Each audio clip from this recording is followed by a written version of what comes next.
There's always more room to grow. There's always more knowledge to gain, always more skills to perfect. We're never done with the education process because education is part of the path to wealth. Education and learning is part of the path to health. Continued education can turn you around if you're headed in the wrong direction. We need the mental food that others provide. We need mental exercise. We need to open up our minds to different alternatives. We need to learn to appreciate the other side of the debate so that we can strengthen our own and defend our own. We need to expose ourselves to a wide range of thoughts and philosophies and ideologies. You've got to listen to a variety of speakers, read a variety of books. No one speaker has all the answers for you. No one book has all the answers. You can't get all the answers from one person.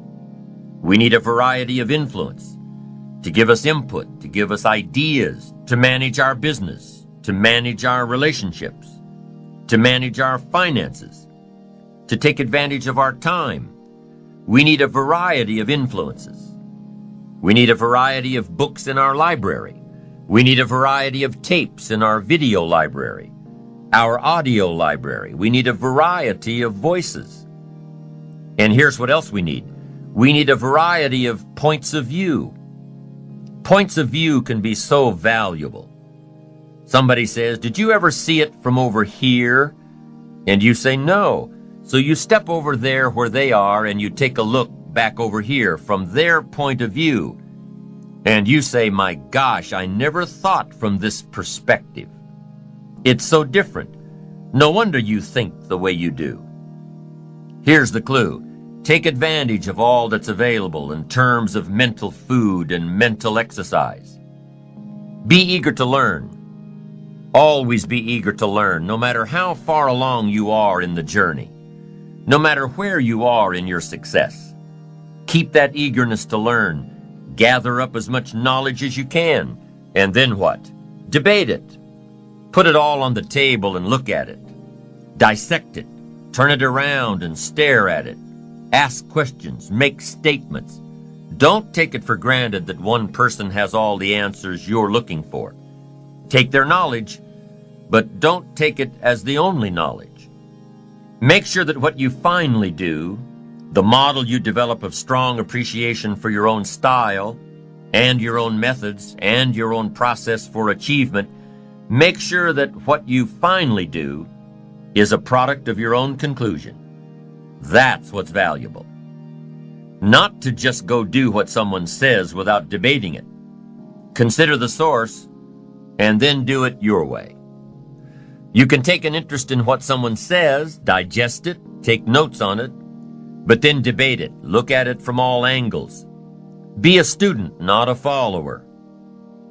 Building your ambition is a process unique to each and every one of us. Gather all the knowledge that you can. Then develop your approach as a product of your own conclusions. Your own conclusions, not someone else's conclusions. Your own conclusions. You can't fall for other people's philosophies. They may not be right. As you collect knowledge, you must sort through it and find out what's valuable. Then you can develop your own philosophy. And your own philosophy becomes the most important of your guidance systems. One of your guiding lights.